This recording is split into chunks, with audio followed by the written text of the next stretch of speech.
তো আমরা এবার পয়েন্ট আকারে শুনবো যে কি কি কাজ করলে, এখানে মৌলিকভাবে তিনটা জিনিসের কথা বলা হয়েছে, কিন্তু আরো কিছু জিনিস আছে যেগুলো করলে আপনার রোজা ভেঙে যাবে। আসুন আমরা সেগুলো শুনি। এক নম্বরে হচ্ছে ইচ্ছা করে যদি আপনি খান, ইচ্ছা করে খাইতে হবে, বুঝছেন? ভুল করে খাইলে কিন্তু রোজা ভাঙে না। খুব মজার না ব্যাপারটা? অনেক সময় এমন হয়, অনেকের অভ্যাস যে সকালবেলা সে ঘুম থেকে উঠে পানি খায়। তো আপনি হঠাৎ করে এক গ্লাস পানি খেয়ে ফেলছেন, খাওয়ার পরে মনে হয়েছে ওরে আমি তো রোজা, এখন কি হবে বলেন তো? ভাঙবে? না, ভাঙবে না, ভাঙে নাই। শুধু এক গ্লাস পানি না, ভুলে যদি এক প্লেট ভাতও খেয়ে ফেলেন ভুলে, রোজা ভাঙবে না। তো রোজা অবস্থায় এত বড় ভুল অবশ্য কেউ করে না, কি বলেন? পানির এটা হয়ে যায়, তাও প্রথম 1-2-3 রোজায় হয় না? প্রথম 1 দিন 2 দিন 3 দিনে অনেক সময় এরকম হয় যে ভুল করে পানি খেয়ে ফেলে। তো ভুল করে যদি কেউ খায় তার রোজা ভাঙে না, অথবা জোর করে যদি কাউকে খাওয়ানো হয় রোজা ভাঙে না। ফোর্সফুলি খাওয়াইলে ভাঙে না, ইন্টেনশনালি যদি কেউ খায় রোজা ভাঙে না। ক্লিয়ার? 2 নাম্বার, ড্রিঙ্কিং ইন্টেনশনাল, যদি পান করে ইচ্ছাকৃত, রোজা ভেঙে যাবে।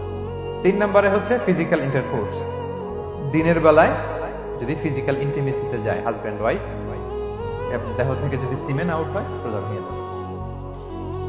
তবে ইচ্ছাকৃত যদি আপনি রোজা ভাঙেন, এটা বড্ড ভয়ঙ্কর প্রিয় ভাইয়েরা, এটা খেয়াল করে মনে রাখবেন যে ইচ্ছা করে রোজা ভাঙার চেয়ে বড় স্পর্ধা আর হতে পারে না। কারণ এই রোজা রাখাটা কি রমাদানে ফরজ।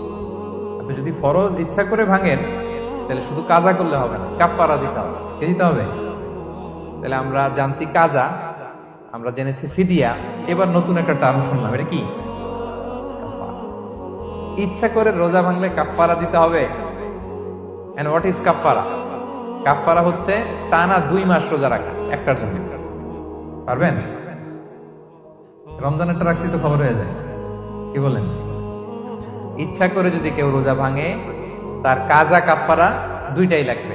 কাজা মানে কি? একটা রোজার জন্য একটা রাখা, আর কাফারা 2 মাস 60টা রোজা রাখা। 60 খবর আছে। কিন্তু আপনি ইচ্ছা করে যদি রোজা ভাঙেন, এটার জন্য কাজা করলেন, একটা 60টা রাখলেন, মোট 61টা রাখার পরেও রমাদানের যে রোজা, এটার ফজিলত কি আপনি পাবেন? এটা আপনি পাবেন না। এটা বড্ড ভয়ঙ্কর। আমরা যেন ইচ্ছা করে কেউ রোজা না ভাঙি। এই ইচ্ছা করে যদি কেউ রোজা ভাঙে, অথবা ইচ্ছা করে দিনের বেলায় যদি কেউ ফিজিক্যাল ইন্টারকোর্স করে, তখন তার কাজাও করা লাগবে, কাফারাও করা লাগবে। এই ভুল যেন আমরা কখনো না করি, মনে থাকবে। ইসলাম বলেছেন মান দারাআহুল কাইউ আই গালাবাহু ফালাইসা আলাইহি কাদা।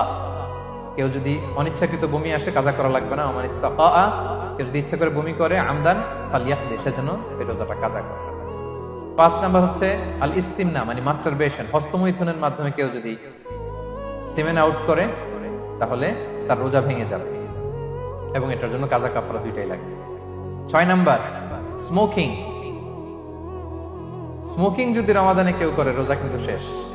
এদিকে আমার মাসালা শেখায় না নতুন করে, অনেকে অনেক ডানে বায়ে মাসালা করে যে হুজুর এটাতে এই, ওটাতে এটা তো ধোঁয়া, এটা তো এই না। স্মোকিং করলে আপনার রোজা ভেঙে যাবে, কারণ এটার মধ্যে এমন পার্টিকেল থাকে যেটা আপনার ভিতরে চলে যায়। সো আপনার রোজা ভেঙে যাবে, খবরদার স্মোকিং করবেন না। 7 নম্বরে আপনি যদি নাকে ড্রপ দেন, রোজা রাখা অবস্থায় নাকে ড্রপ দেওয়া যাবে না। হ্যাঁ, নাক হচ্ছে gateway to reach in the stomach, এটা স্টোমাকে পৌঁছার একটা গেটওয়ে। আপনি নাকে ড্রপ দিলে দেখবেন কিছুক্ষণ পরে গলায় একটা তেতো তেতো ভাব অনুভব হয়, আস্তে করে এটা স্টোমাকে রোজা ভেঙে যাবে। নাকের ড্রপ এটা রাতে, সন্ধ্যা থেকে শুরু করে সাহুর খাওয়া পর্যন্ত। আচ্ছা, এজন্য রমাদানে কিন্তু ওযু করার সময় নাকে পানি দিতে সাবধান। হ্যাঁ, ফরজ গোসলের সময় নাকে পানি দিতে সাবধান, খুব বেশি ইস্তেনশাক করা যাবে। কি কি করলে রোজা ভেঙে যাবে, এই পয়েন্টটা ক্লিয়ার হয়েছে সবার? সবাই বলে নাই, ক্লিয়ার হয়েছে সবার?